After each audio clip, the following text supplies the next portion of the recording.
안녕하세요. 쿠키즈 온 더 블럭의 MC 김영훈, 김서연입니다. 반년 만에 돌아온 쿠키즈 온 더 블럭이 이렇게 여러분께 다시 인사드리게 됐습니다. 오늘은 어떤 선배님께서 찾아와 주셨을지 기대가 많이 되는데요. 형훈 씨, 혹시 이번 달 근로장학금 받으셨나요? 네, 당연하죠. 저는 제가 열심히 일한 만큼 이 통장 잔고가 계속 쌓이는 걸 보니까 기분이 너무 좋더라고요. 오, 정말 부럽네요. 그럼 그 돈으로 어떤 걸 하실 건가요? 저는 맛있는 귤을 사 먹을 거예요. 이 겨울이 또 귤철이잖아요. 추운 날씨에 따뜻한 방 속에서 이렇게 귤을 까먹는 게 저는 그렇게 좋더라고요. 와, 이 이야기를 들으니까 저도 따뜻한 이불 속에 들어가서 빨리 귤 까먹고 싶네요. 괜히 물어봤습니다. 자, 그러면 만약 형훈 씨가 근로장학금을 받지 못한다면 어떻게 될 것 같나요? 그러면 귤도 못 먹고 많이 속상할 것 같은데요. 이럴 땐 어떻게 해야 하죠? 변호사를 찾아가면 되나요? 자, 이럴 때는 노무사에게 찾아가면 됩니다. 마침 오늘 쿠키즈에 모셔볼 선배님이 노무사를 하고 계신다는데요. 그럼 한번 만나보러 갈까요?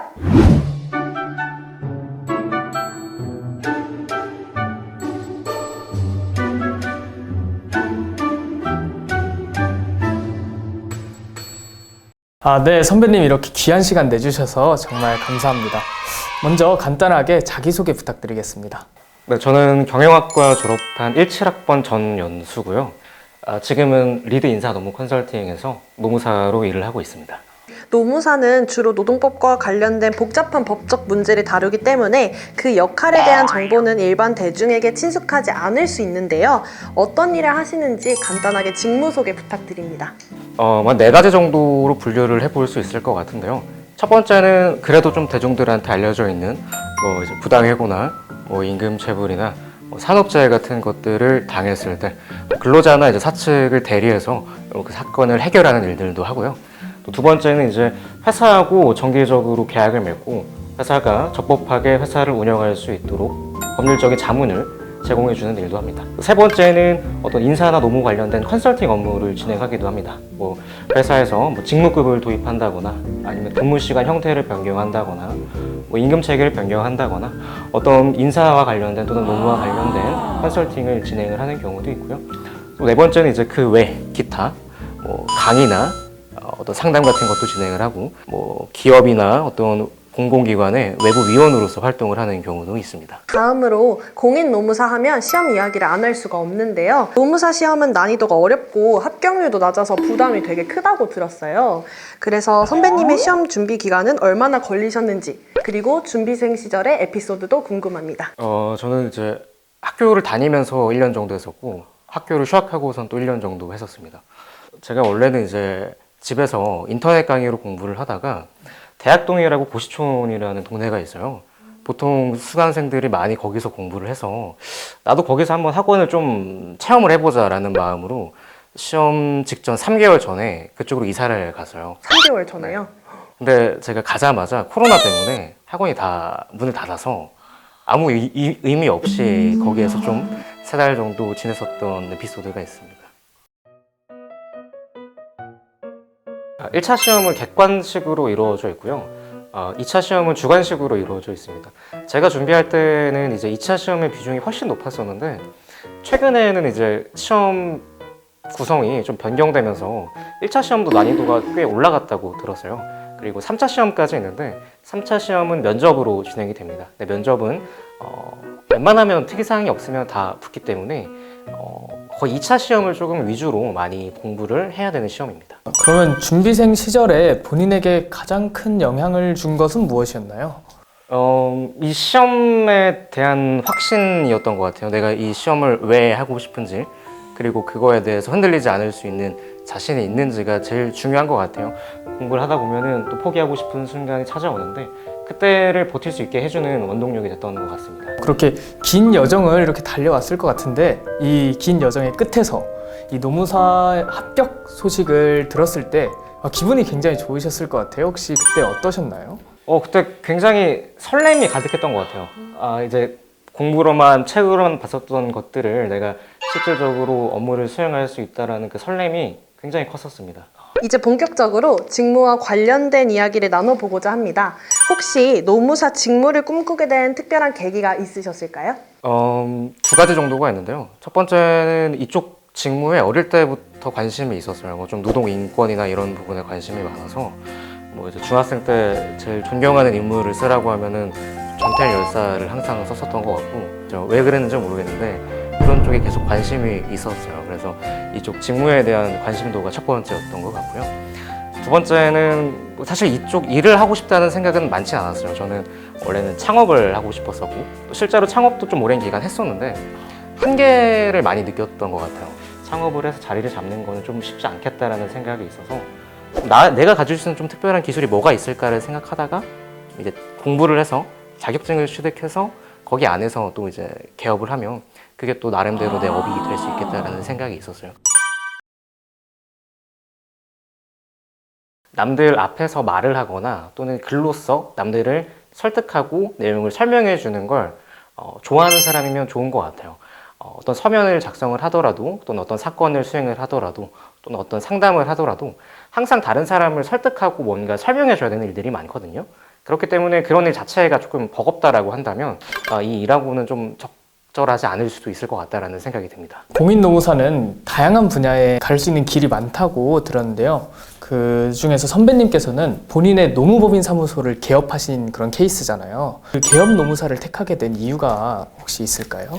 뭐 이게 제가 자격증을 공부하게 된 계기이기도 했고 처음부터 법인에서 어느 정도 일을 배워서 내가 나갈 수 있을 것 같다라는 생각이 들면 고민하지 말고 바로 나가자라는 생각을 가지고 있었고 그냥 그 생각대로 그냥 실행을 한 겁니다.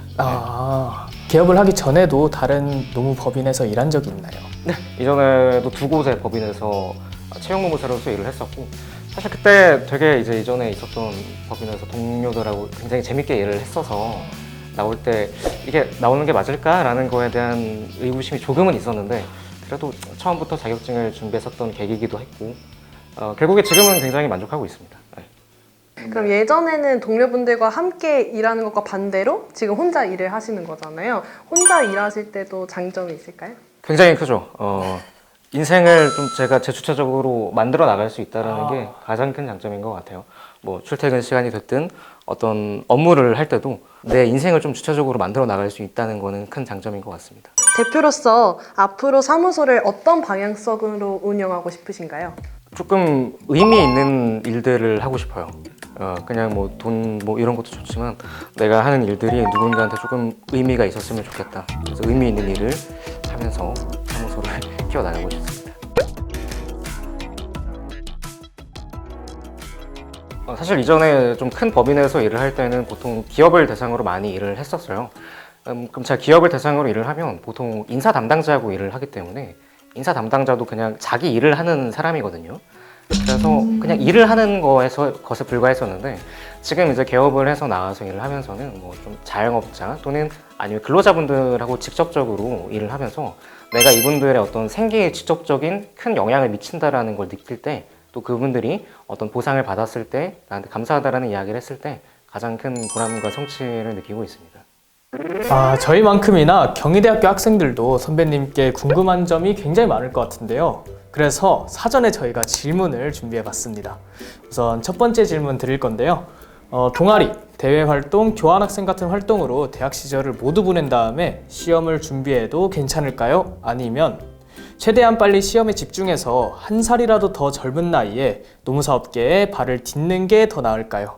그런 활동들을 하는 게 노무사로서 일을 하는데 도움이 되냐라고 물어보시는 거라면 사실 도움이 될 여지는 크지 않죠. 근데 만약에 제 동생이 이런 똑같은 상황에서 이런 질문을 한다고 하면은 저는 반드시 그런 다양한 활동들을 해보라고 할 것 같아요. 사실 자격증을 취득하고 난 이후에는 평생 계속 뭐 특별한 사항이 없으면 이 일을 할 거잖아요. 근데 뭐 대외 활동이나 뭐 공모전이나 교환학생과 같은 활동은 대학생 때만 누릴 수 있는, 그때만 할 수 있는 일인데 그 일을 1, 2년 더 빨리 하겠다고 그것들을 포기할 만한 가치가 그렇게 있지는 않은 것 같아요. 다음 질문으로 넘어가 볼게요. 최근 시험 난이도를 보면 최소 3년 이상 소요된다고 하는데요. 이러한 긴 준비 기간 때문에 좀 부담이 되는 것 같아요. 몇 년 동안 도전하다 안 되면 미련을 접는 게 맞을까요? 선배님께서 몇 년까지 도전하는 것이 괜찮다고 생각하시나요? 라고 질문을 주셨네요. 제가 뭐라고 뭐 몇 년까지 하셔라 이렇게 말할 거는 절대 아닌 것 같고요. 근데 각자 상황과 각자의 성향 그리고 각자가 자격증에 대한 확신도에 따라서 좀 다를 것 같아요. 근데 그런 게 아니라 좀 그냥 포괄적으로 일반적으로 만약에 말씀을 드린다라고 하면은 전업으로 2년 정도 이상 해봤는데 합격 점수랑 너무 거리가 멀다 하면은 그만하라는 건 아니고, 그러면은 내가 이 자격증에 대해서 얼마나 확신을 가지고 있지, 그리고 내가 얼마만큼 최선을 다하고 있지 한번 점검은 해보실 필요가 있을 것 같습니다. 네.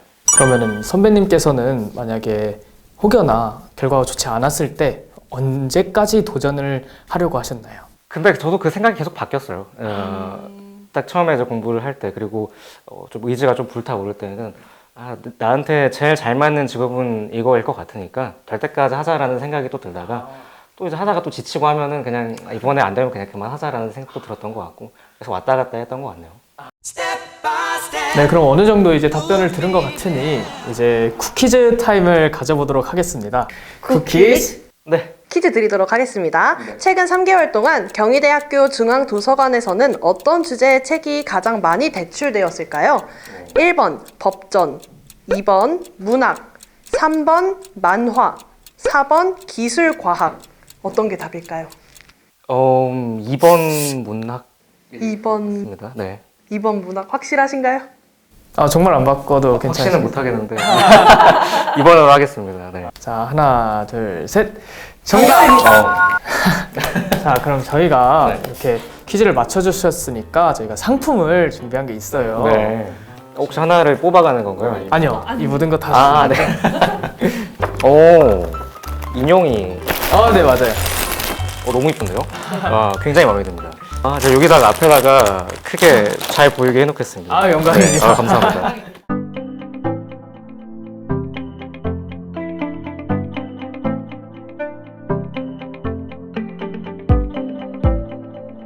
조금 의미 있는 일들을 하고 싶어요. 돈 뭐 이런 것도 좋지만 내가 하는 일들이 누군가한테 조금 의미가 있었으면 좋겠다.